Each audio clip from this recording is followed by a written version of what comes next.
Look, most of you know me as the fishing guy, all about the chill life and the sound of a good laughed catch. But today we're talking some serious mixture, shit/fucked up stuff. These stories literally ripped my memories apart. Trust me, there are some places you really want to be alone, but you won't be. Hey Shamst, see you. These are my 3 real stories. Stick around to the end. I'll tell you my hot theory about what was going on. This is from when my brother, JJ, and I were growing up. We'd spend hours at a Gumi, landlocked lake. It wasn't a log spot, but it was our skippa, secret spot. Everyone else went at sunrise, but we went after sunset. It was our baby substitute for high school parties. It was getting dark. Suddenly, way out in the distance, Helvita, what the hell, waves in a huge, still body of water. Then it rose from the darkness, too big, too upright. It wasn't a fish, it was a person, standing in the water, in the cold, in the dark. My heart wasn't glotta, laughing, it was pounding against mine. That person submerged again, and then, 3 minutes later, it rose again, much closer, and this time, it was a woman, beautiful, long hair, a height swimmer. She smiled. Hey, want to join? I asked. Are you Golodra? Crazy/mad? The water is Krapu. Creepy/cold. She looked at us. That looked like an Alzheimer, but here, terrifying. As we started to leave, she started screaming. Mare feller you are. I'm going to lose it. And then the screams turned into pure shrieking. Not words, just these long, the boss, high-pitched sounds that sounded like she was being stabbed. We ran. Trust me, we called the police. That's when you realize you shouldn't question some OLL trii, all things. This happened just a few months ago in the Louisiana marsh.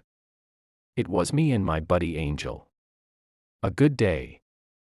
Until Angel dropped his phone into the Skidegger, dirty, water. He needed it back. So, he stripped off and waded into the icy water. 4.5 feet deep.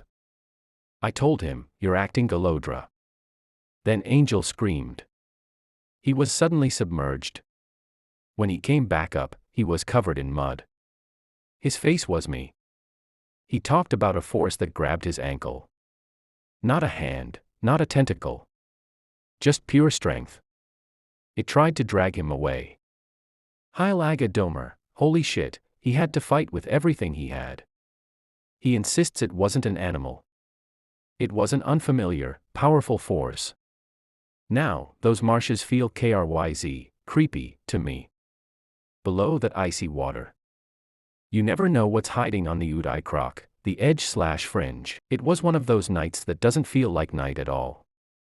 The air was cool but not cold, the sky dim but not dark. And everything around us seemed suspended between dream and silence.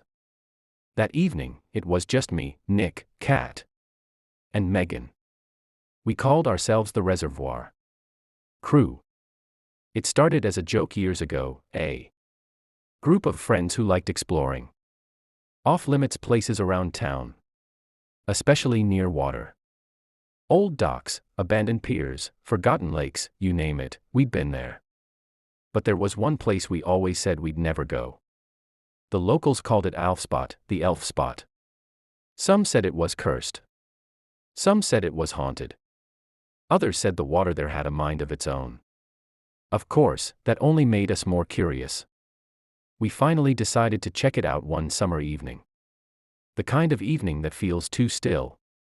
Too perfect, like the air is holding its breath. The reservoir was about 20 minutes from town. Fenced off with rusted metal panels and warning signs that read: private property, no trespassing, danger, unstable ground. We didn't care. Nick had spotted a loose section of the fence months ago. And he swore it was big enough for us to crawl through. When we got there, the sun was dipping below the horizon, that golden time when everything looks unreal. When even shadows seem alive. Nick grinned. Told you, perfect time. No one around. Let's do this. We crawled through the hole, one by one. On the other side, the air felt colder. Heavier. The kind of air that sticks to your lungs and makes sound travel weirdly. What we saw made all of us stop talking. The water stretched wide and still, surrounded by tall pines and broken concrete. The sky reflected perfectly on its surface. So clear that it felt like the world had been flipped upside down. It was quiet. Too quiet. No birds, no frogs, no crickets, nothing but the soft buzz of the wind.